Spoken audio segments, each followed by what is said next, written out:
नमस्कार विद्यार्थी मित्रों, कक्षा 9 के अब हम जो हिंदी में तीसरा पार्ट पढ़ रहे थे तो उसमें हम आगे देखेंगे।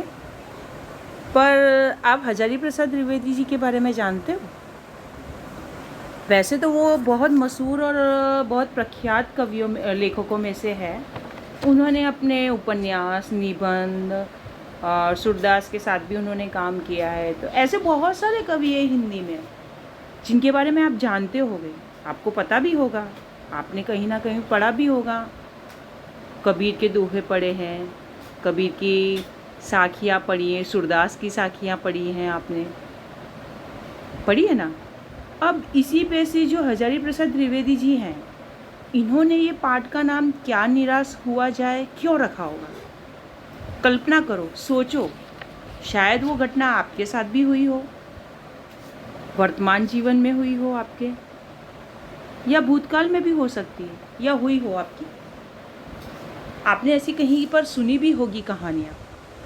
तो उन कहानियों में से ये एक निबंधात्मक कहानी है, जहाँ पर आप देखो कि आप बहुत सारे कवि हैं, ऐसे बहुत सारे ऐसे लेखक हैं जिनके बारे में हम नहीं जानते, लेकिन जब हम उनकी जीवनी पढ़ते हैं, उनका पात्र परिचय पढ़ते हैं, उनके बारे में बहुत कुछ जानते हैं हम। फिर बाद में हमें बहुत कुछ चीज़ें उनके बारे में जानने को मिलती है, समझने को मिलती है। वो कौन से काल के कवि थे, आदिकाल के थे, मध्यकाल के थे, प्रगति काल के थे, क्या आधुनिक युग के थे, उन्होंने किस काल में कौन सी कहानियाँ या कौन सा निबंध लिखा है, और ये निबंध उन्होंने क्यों लिखा होगा। ऐसी कौन सी घटना हुई होगी कि जिसके आधार पर उन्होंने ये निबंध लिखा है। ये सारी चीज़ें सोचने की है ना। इसी तरह ये सारी चीज़ें भी हम भी कर सकते हैं, हम भी लिख सकते हैं। वो शक्ति हमारे अंदर भी भगवान ने दी हुई है। हर एक व्यक्ति के अंदर कोई ना कोई शक्ति होती है, हर एक व्यक्ति के अंदर कुछ ना कुछ कर दिखाने की होती है, ताकत होती है, लेकिन वो एक छुपी होती है। वो व्यक्ति को पता नहीं होता कि वो क्या कर सकता है। कोई जन्म से डॉक्टर नहीं होता, कोई जन्म से साइंटिस्ट नहीं होता, वैज्ञानिक नहीं होता, कोई आईपीएस आईएएस कोई जन्म से पैदा नहीं होता। धीरे धीरे से बचपन से लेके बड़े होते हैं, पढ़ाई करते हैं, और उनके अंदर की जो एक्टिविटी है, जो उनके अंदर की क्यूरियोसिटी है, जो उनके अंदर का उत्साह है, वो सब चीज़ें बाहर निखर के आती हैं। कब? जब उन्हें मौका मिलता है, जब उन्हें मौका दिया जाता है, उन्हें अपने बारे में, खुद के बारे में जानना, समझना, और तब उन्हें पता चलता है कि वो क्या कर सकते हैं। इसी तरह हजारी प्रसाद द्विवेदी जी हैं, जो उन्होंने भी एक घटना है जो उनके साथ घटी थी, और उस पूरी घटना के दौरान उन्होंने जो महसूस किया था, वो चीज़ एक निबंध के रूप में उन्होंने लिखी है, और वही चीज़ हमारे सामने रखी है।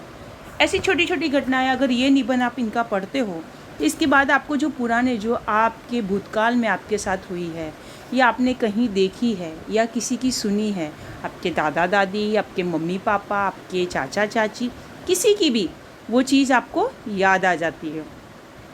निबंध कोई ऐसा नहीं है कि बहुत कठिन शब्द है। निबंध एक देखो, सोचो, समझो, और सरलता से आप उसे लिख सकते हो।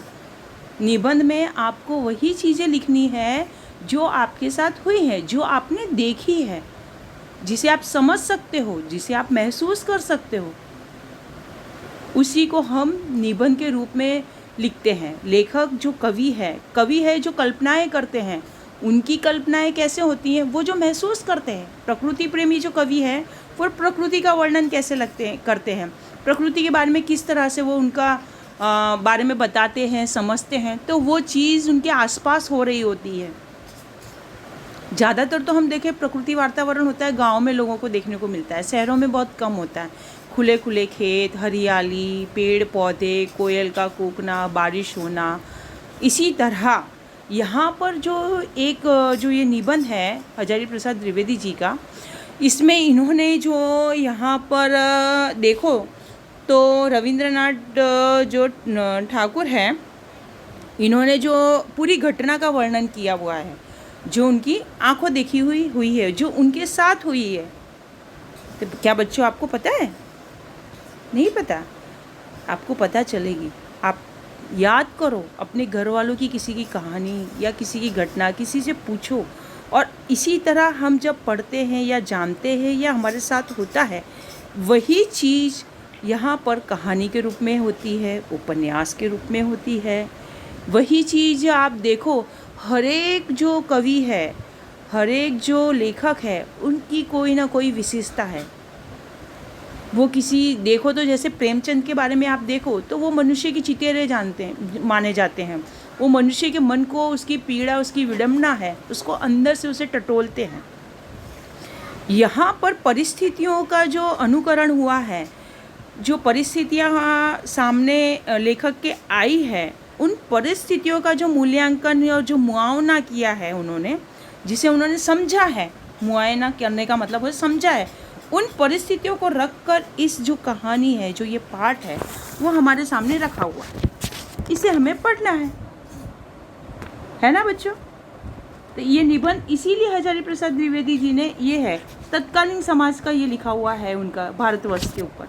तो हम जो व्यक्ति होता है ना, मनुष्य मन से बहुत जल्दी निराश हो जाता है। उसे कोई चीज़ प्राप्त करनी होती है और वो चीज़ उसे प्राप्त नहीं होती है, तो वो दूसरी बार उसका प्रयत्न नहीं करता।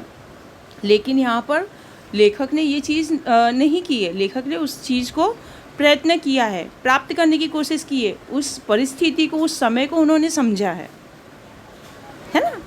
समझ में आया बच्चों? तो हमको भी वही तरीके से समझना है उस परिस्थिति को, जिस परिस्थिति का मूल्यांकन करना है, उसका मुआयना करना है, उसे समझना है। और जो घटनाएं हो रही हैं, जो आसपास में चल रहा है, जो आपके साथ हो रहा है, उन चीज़ों को आपको ध्यान रखना है। और उसी को ही लेके ये जो कहानी, निबंध और जो कविताएं हैं, जो व्यंग्यात्मक जो है आलोचनाएं हैं, ये सब जो कवि लोग महसूस करते हैं, जो आसपास में होता है, लेखक वही चीज़ वह पन्नों पर लिख देते हैं। और वही चीज़, उनके जो मन की चीज़ें होती है, वही बाहर आती है। तो इसी तरह हम भी कर सकते हैं ना। हमारे भी मन की बातें जो हैं, जो हम सोचते हैं, जो आसपास में हमारे आसपास का जो माहौल है, वो चीज़ हम चाहें तो उसे लिख भी सकते हैं। जिसे कई लोग ऐसे होते हैं कि रोज़ डायरी लिखते हैं, पूरी दिनचर्या जिसको कहते हैं, सुबह से लेके शाम तक जो करते हैं, वो जो आसपास में देखते हैं, जो घटनाएं घटी होती हैं, कुछ अच्छी भी होती हैं, कुछ बुरी भी होती है, फिर भी व्यक्ति कभी निराश नहीं होता, जीना नहीं छोड़ देता। क्या हम छोड़ देते हैं? नहीं। फिर सूरज की नई किरण खिलेगी, अगले दिन सुबह प्रातः काल का हम इंतज़ार करते हैं, है ना बच्चों? ठीक है, तो चलो हम इस पाठ में क्या निराश हुआ जाए, पाठ जो है निबंध, हम इसमें आगे देखेंगे। तो इसमें क्या है कि हमने अभी जो पीछे तक देखा कि लेखक हैं, लेखक को बहुत सारे लोग मिले हैं। उन्होंने जो पुरातन काल में जो चीज़ें उन्होंने महसूस की है कि लोगों का दुर्व्यवहार, भारतवर्ष में ऐसे लोग नहीं हैं, भ्रष्टाचार भी है, लोगों में संयम नहीं है। उन्होंने देखा है कि लोग भूख से मर रहे हैं, कोई किसी की सहायता नहीं कर रहा है, और बहुत कम लोग हैं जो सहायता भी कर रहे हैं। जहाँ नहीं कर रहे हैं वहाँ पर वो देखकर दुखी भी हुए हैं और निराश भी हुए हैं।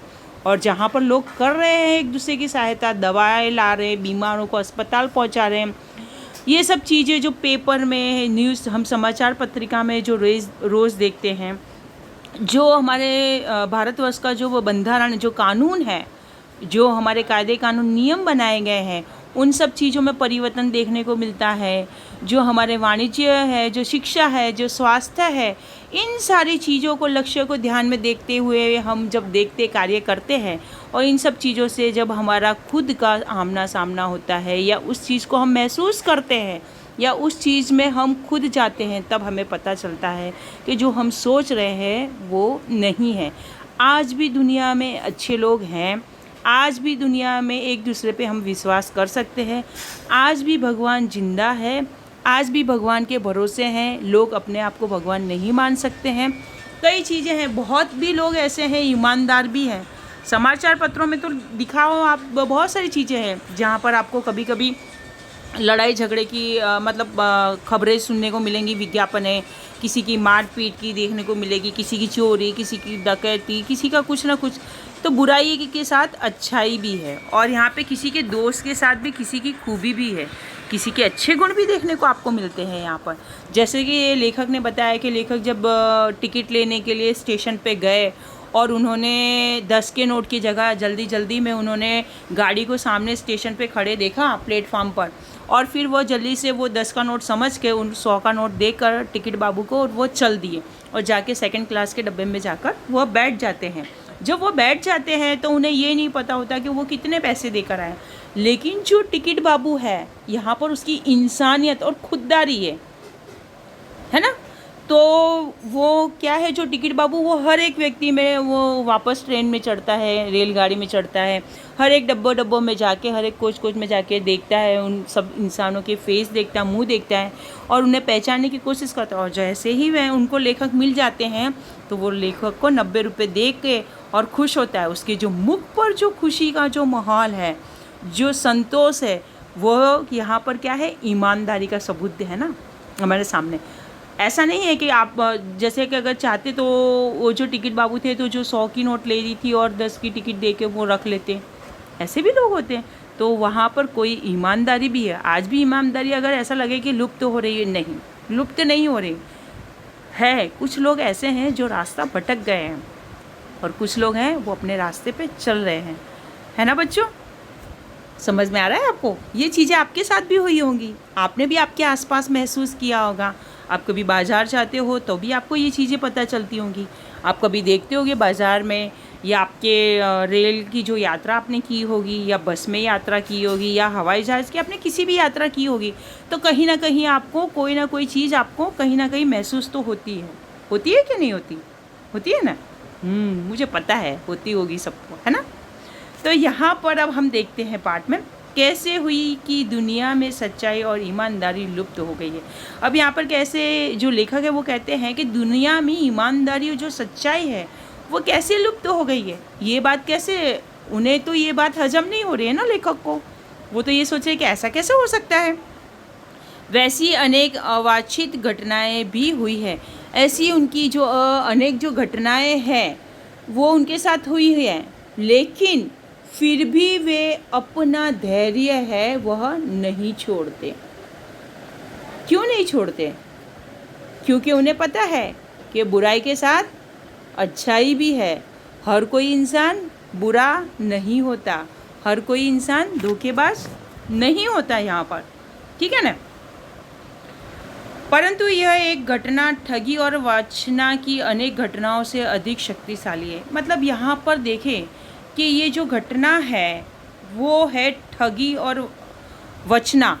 तो वचना का अर्थ होता है यहाँ पे धोखेबाजी, के धोखेबाजी। और जो ठग है, जो लोगों को लोग ऐसे ठग किसी के पैसे ले लेते हैं बेवकूफ़ बना के, ये स्कीम अच्छी है, वो स्कीम अच्छी है। जैसे कि उदाहरण के तौर पे देखिए, लोग फ़ॉरेन भेजने के लिए पैसे लेते हैं ना, और फिर बाद में वो गायब हो जाते हैं, तो उसे कहते हैं ठगी, धोखा देना। मतलब आपने किसी से कुछ ले लिया और उसे बोल दिया कि मैं ये कर दूंगा वो कर दूंगा, और आपने उसका वो काम नहीं किया, तो उसे धोखा देना कहते हैं। ऐसी घटनाएं अधिक से अधिक शक्तिशाली दिखाई दे रही है आजकल। ये सारी घटनाएं बढ़ती जा रही हैं, ये है मामूली हो गई हैं। ये दुनिया में आज का, अभी के ज़माने में, अभी के समय में ये मामूली बातें हैं जो रोज़मर्रा की ज़िंदगी में हम देखते हैं। पेपरों में भी हम न्यूज़ जो है, समाचार पत्रिकाओं में भी ये सारी चीज़ें हमें देखने को मिलती हैं। एक बार मैं बस यात्रा कर रहा था, मेरे साथ मेरी पत्नी और बच्चे, 3 बच्चे भी थे। बस में कुछ खराबी की थी, रुक रुक कर चलती थी। अब यहाँ पर जो है लेखक, एक बार बस में वो यात्रा कर रहे थे, किसके साथ? अपनी पत्नी और अपनी बच्चे, मतलब अपने परिवार के साथ वे कर रहे थे। जब वो अपने परिवार के साथ बस में यात्रा कर रहे थे तो बस कैसे चल रही थी? धीरे धीरे बस चलती थी, थोड़ी रुकती थी, फिर चलती थी, फिर थोड़ी रुकती थी। उसमें कुछ तकनीकी खराबी हो गई थी। बस में कुछ खराबी होने की वजह से बस रुक रुक के चल रही थी। अब यहाँ पर उनको अपने जो परिवार के साथ जो वहाँ पर जो स्थिति थी और जो घटना घटी है उसके बारे में उन्होंने यहाँ पर वर्णन किया है। तो ऐसी घटनाएं हमारे साथ भी हुई होंगी ना कहीं, है ना। तो हमें ये जो अब हम पढ़ेंगे और इसे समझेंगे तो इसे हमारी जो पुरानी जो चीज़ें हैं, है ना, जो भूतकाल की वो चीज़ें हमें याद आती हैं, उसे हम वापस भी तो वो उसी तरह जिस तरह से लेखक का जो अनुभव है, लेखक ने जो महसूस किया है वो लिखा है इस पाठ के द्वारा। तो वही चीज़ वो हमें समझाने की कोशिश कर रहे हैं। गंतव्य से कोई 5 मील पहले ही एक निर्जन सुनसान स्थान में बस ने जवाब दे दिया। अब यहाँ पर देखिए कि गंतव्य मतलब ये हुआ कि एक जगह पर सुनसान अचानक से क्या हुआ, गंतव्य तो अचानक से बस ने क्या किया, कुछ 5 मील पहले ही, मतलब बस अड्डा आने के 5 मील पहले ही आसपास में उसने जंगल में आसपास बस अपने आप ही रुक गई। अचानक ही वो अब चलने की स्थिति में नहीं थी। अब यहाँ पर सारे जो यात्री थे वे सारे एकदम से परेशान हो गए। रात के कुछ 12 के आसपास हो रहा था। समय भी इतना ख़राब था कि वो आधी रात के वक्त और किसी सुनसान जंगल में बस का रुक जाना, तो जो बस में जितने भी यात्री बैठे होंगे या कोई भी बैठा होगा तो उसे डर तो लगेगा ही कि अब हम कहाँ जाएंगे, कैसे जाएंगे। हमें तो अपने घर पहुँचना था, जिसको भी जहाँ जाना था वहाँ पहुँचना था। अब क्या करेंगे हम। बस में यात्री घबरा गए और यहाँ पे जितने भी यात्री थे वो सारे घबराने लगे। कंडक्टर ऊपर गया और एक साइकिल लेकर चलता बना। अब वहाँ पर जो बस थी तो बस में ऊपर जो छत थी, छत के ऊपर एक साइकिल रखी हुई थी। और वो है कि मुसीबत के वक्त में कभी पेट्रोल डीजल या कुछ ख़त्म हो जाए या पानी ख़त्म हो जाए या टायर पंचर हो जाता है बसों का, या कुछ भी हो जाए, कुछ भी हानि हो जाए, तो उस वक्त के लिए जो कंडक्टर लोग होते हैं गांव के जो आसपास में, वो ऊपर छत पर साइकिल रख देते हैं। तब यहाँ पर भी जो बस चला रहा था ड्राइवर और कंडक्टर, उसने जो था तो कंडक्टर ने साइकिल ले ली, ऊपर गया छत पर, उसने साइकिल उठाई और साइकिल उठाकर वह चल दिया। अब लोगों को यहाँ पर उस पर संदेह होने लगा। लोगों को लगा कि ये तो हमें धोखा दे रहा है, कहीं ऐसा ना हो कि जो हम समाचार पत्रिका में सब कुछ पढ़ते हैं कि डकैती और धोखा होता है, शायद ये हमारे साथ तो नहीं हो रहा है। अब यहाँ पर तो इसने कुछ बोला नहीं और ये यहाँ से चल दिया, यहाँ से जो है कंडक्टर वो चल दिया। अब बचा ड्राइवर, तो वो कहीं ऐसा तो नहीं है कि कहीं वो डाकू वाकू को बुलाने चला गया। लोगों के मन में ये बात आने लगी। आगे देखते हैं हम लोग। बस में बैठे लोगों ने तरह तरह की बातें शुरू कर दी। अब जितने भी बस में यात्री बैठे थे सब तरह तरह की बातें करने लगे। कोई कुछ कह रहा था, कोई कुछ कह रहा था, कोई विश्वास कर रहा था, कोई नहीं कर रहा था, कोई निराश हो रहा था, कोई, सभी के मन में अलग अलग प्रकार के भाव जागृत हो रहे थे। सभी लोग आपस में बातें करने लगे। यहाँ पर करे तो क्या करे, रात के 12 बज रहे हैं, जंगल है आसपास, सुमसाम रोड पे बस खराब हो गई और बस खड़ी है, जाए तो इंसान कहाँ जाए। यहाँ डकैती होती है तो दिन पहले इसी तरह एक बस को लूट लिया। मतलब यहाँ पर जो डकैती होती थी, एक दिन पहले की जो वहाँ पर घटना घटी थी उसी के बारे में लोग बातें करने लगे कि एक दिन पहले ऐसा हो चुका था कि भाई यहाँ डकैती हुई और बस को यहाँ पर लूट लिया था। अब यहाँ बस में जितने भी लोग बैठे थे वो सारे अकेले थे। कोई मियाँ बीवी थे, कोई अकेला था, कोई किसी का पूरा परिवार नहीं था। पर यहाँ पर जो बैठे थे लेखक रविंद्र ठाकुर, वे कविवर, वे अकेले पूरे परिवार के साथ अपनी बीवी और अपने बच्चों के साथ सफ़र कर रहे थे, यात्रा कर रहे थे वो यहाँ पर। अब उनके मन में भी लूट का डर और डकैती का भय होने लगा। अब वे ये सोच रहे थे कि क्या करें, और इतने में उनके बच्चे भी रो रहे थे, चिल्ला रहे थे। उन्हें छोटे छोटे बच्चे थे उनके, कोई पानी मांग रहा था, कोई दूध मांग रहा था। अब ऐसे समय में वे पानी और दूध लेने कहाँ जाए। आसपास घना जंगल और सुमसाम रोड पे गाड़ी खड़ी हुई है, बस खड़ी हुई है। इंसान को समझ में, और आधी रात को किसके यहाँ जा सकते हैं, यहाँ कितनी दूर इंसान चलेगा। पानी का भी ठिकाना नहीं था, ऊपर से आदमियों का डर समा गया था। यहाँ पर ऊपर से सब लोग बातें कर रहे थे, उनकी बातें सुनकर उनके अंदर वह डर बैठ गया था। कुछ नौजवानों ने ड्राइवर को पकड़कर मारने पीटने का हिसाब बनाया। मतलब यहाँ पे जो बस में जो बैठे थे नौजवान, जो 9 युवक लड़के बैठे हुए थे, उन्होंने ऐसा सोचा कि अब एक काम करते हैं कि कंडक्टर तो भाग गया है, तो क्यों ना हम ऐसा करें कि इसी जो बैठा ड्राइवर है इसी को पकड़ के क्यों ना इसे मारे पीटे, इसका हिसाब जमा लें, ताकि ये हमें सच्चाई बता दें कि ड्राइवर कहाँ, अरे कंडक्टर कहाँ गया है और गाड़ी क्यों खड़ी कर दी है, सही में ही ख़राब है कि ये ऐसे ही धोखा दे रहा है या ऐसे ही बोला है। जो ड्राइवर के चेहरे पर हवाइयाँ उड़ने लगी, हवाइयाँ उड़ना मतलब वह डरने लगा, एकदम से उसका चेहरा उतर गया। ड्राइवर भी सोच में पड़ गया कि अचानक से लोग अगर इसे मारेंगे पीटेंगे तो बेचारा वो क्या करेगा, वो भी अपनी जान बचाएगा ना, क्योंकि उसे तो पता नहीं थी ना कि बस ख़राब है और इस तरह से बस उसे धोखा दे देगी घने जंगल में आके। क्या करे बेचारा। अब तो लोगों ने उसे पकड़ लिया। वह बड़े कातर ढंग से मेरी ओर देखने लगा। कातर का मतलब होता है यहाँ पर लाचार। अब जो क्या है यहाँ पर रविंद्रनाथ ठाकुर को जो ड्राइवर था वो लाचार मुंह से और निगाहों से उनकी ओर देखने लगा। सारे नौजवान जो लड़के थे उन्होंने क्या करा, ड्राइवर को पकड़ लिया मारने पीटने के लिए। पर क्या करे, और बोले हम लोग बस का कोई उपाय कर रहे हैं। इतने में बेचारा डर के मारे और सहमी नज़र से कहने लगा, रुको रुको रुको, मुझे मारो मत। जो यहाँ कंडक्टर था वो बस लेने गया है, बस का हम इंतज़ाम कर रहे हैं, कोई उपाय कर रहे हैं, आप लोग मुझे मत मारिए। यहाँ पर वो ड्राइवर था वो उन्हें समझाने लगा। डर तो मेरे मन में भी था, पर उसकी कातर मुद्रा देखकर मैंने यात्रियों को समझाया कि मारना ठीक नहीं है। अब उसकी जो लाचार नज़रें थी, जो मुंह था, जो उसका फेस था, उसे देखकर उसने यहाँ पर जो रविंद्रनाथ ठाकुर थे उन्होंने सब जो यात्री थे उनको समझाया, जो नौजवान थे उनको ये समझाया कि भाई तुम्हें इसे मारना नहीं है, तुम्हें इसे छोड़ दो, क्योंकि यह भी डरा हुआ है, सहमा हुआ है, क्योंकि घने जंगल में कोई भी साधन सुविधा या आसपास में कोई गांव या घर नहीं है यहाँ पर। तो लोगों ने, जो लेखक जो थे, उनकी बात सुनकर ड्राइवर को उन्होंने छोड़ दिया। परंतु यात्री इतने घबरा गए कि वे मेरी बात सुनने के लिए तैयार भी नहीं थे। पहले तो बोला कि नहीं छोड़ेंगे, नहीं, फिर छोड़ दिया। इतने में देखते हैं कि सामने से कंडक्टर ने तो धोखा तो नहीं दिया है और ना ही डाकुओं को वो भेज रहा है। देखा कि वे भयभीत नज़र से ड्राइवर क्योंकि मारपीट करने से बचाया तो 1.5-2 घंटे के बाद ये सब बातें चलती रही और 1.5-2 घंटा हो गया।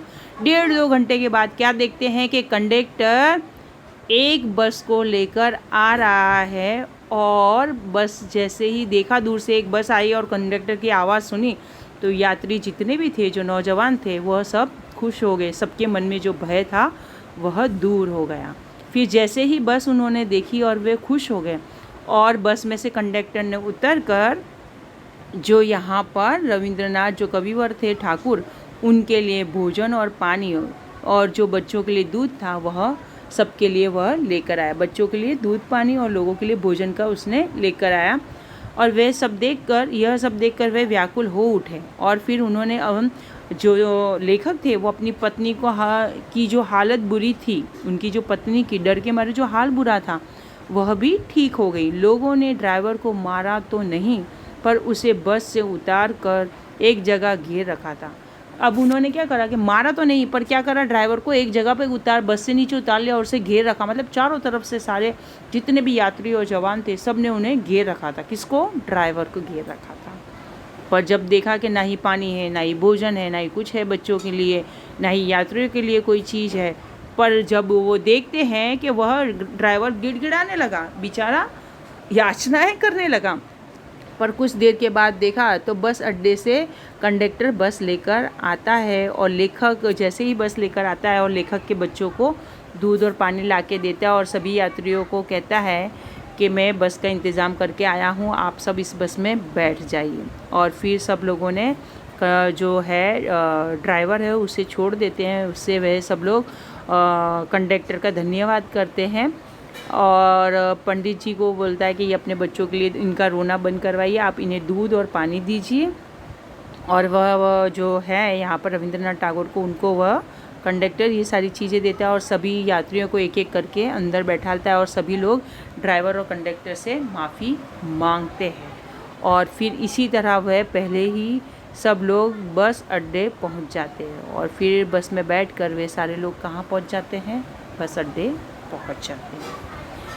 कैसे कहूँ कि मनुष्यता एकदम समाप्त हो गई है। अब यहाँ पर लेखक को ये अनुभव हुआ कि वो कैसे कहें कि इंसान के अंदर आज भी इंसानियत नहीं है, मनुष्यता समाप्त नहीं हुई। क्यों? क्योंकि ये सारी घटना होने के बाद भी लेखक को महसूस हुआ कि इतनी रात में सुनसान जगह पर और बस ख़राब हो जाना, बस ड्राइवर का लोगों से क्षमा याचना करना, लोगों को समझाना, लोगों ने बस ड्राइवर को मारने पीटने की धमकी देना, उसे घेर रखना, कंडक्टर का साइकिल लेकर बस अड्डे तक जाना, बस अड्डे से लेखक के बच्चों के लिए दूध और पानी लाना और सभी यात्रियों के लिए दूसरी बस की सुविधा करना और दूसरी बस लाके और उनको उस बस में बैठाना और ये बताना कि इस बस को आगे जाने की ये बस ख़राब हो चुकी है और ये आगे जाने के लायक नहीं है, आप सब नई बस में बैठकर और बस अड्डे तक वो सबको पहुंचा देता है। ये सारी चीज़ें देख के आज भी लोगों में देखो तो दया, मानवता आज भी जीवित है। ये सारी घटनाओं से ही हमें सीखने को मिलता है, जिन्हें मैं भूल नहीं सकता। ऐसी बातों को हम कैसे भूल सकते? लेखक ऐसी सारी बातें नहीं भूल पाए हैं, इसीलिए उन्होंने जो रविंद्रनाथ कवि व रविंद्रनाथ ठाकुर है, उनके द्वारा जो ये घटना है वो हजारी प्रसाद जी ने अपने निबंध में लिखी है और ये हमारे सामने रखी गई है। ऐसी बहुत सारी घटनाएं हैं जो हमारे जीवन में घटती है।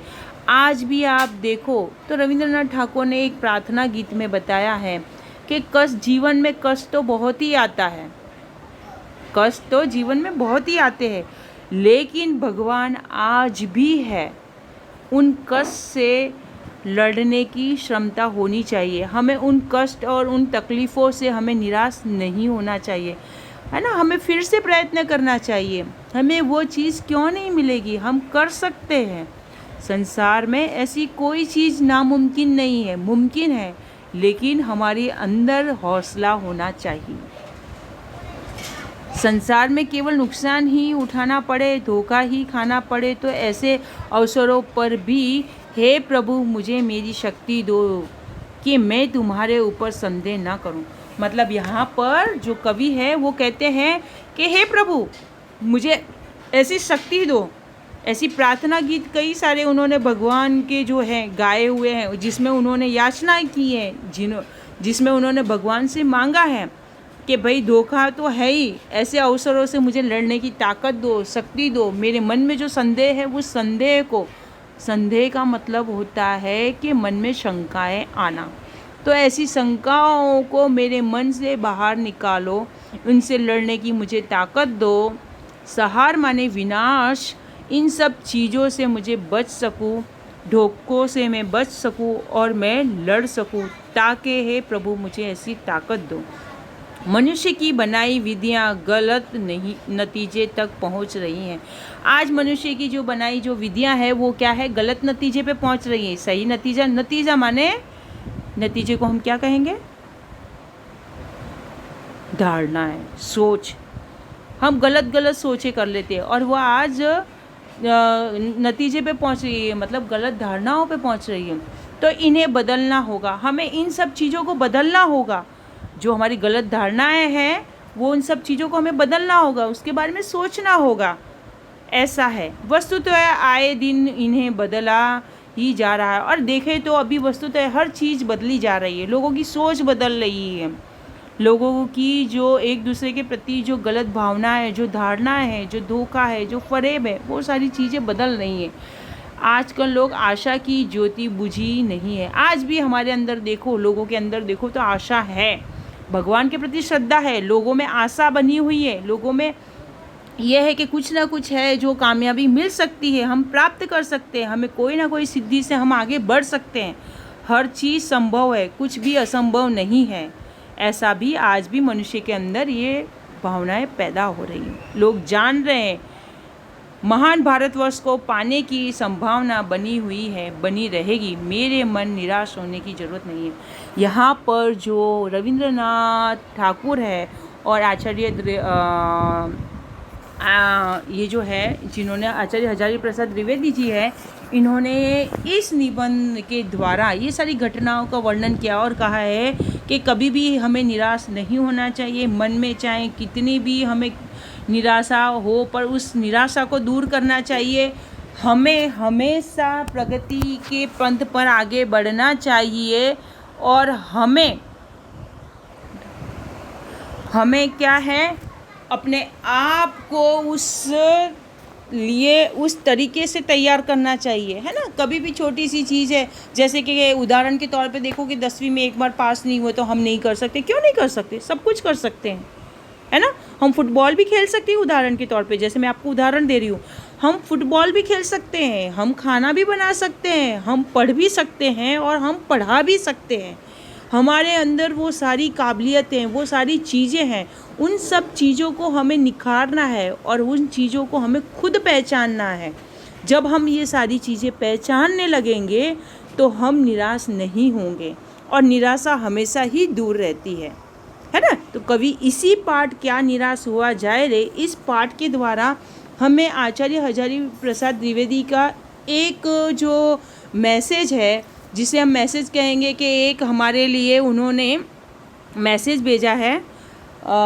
मैसेज को हम बोलेंगे क्या, उसको जैसे हम SMS लिखते हैं मोबाइल में, है ना, या कुछ जानकारी। तो इस जो निबंध के द्वारा हमें ये जानकारी मिलती है कि हमें कभी भी निराश नहीं होना है।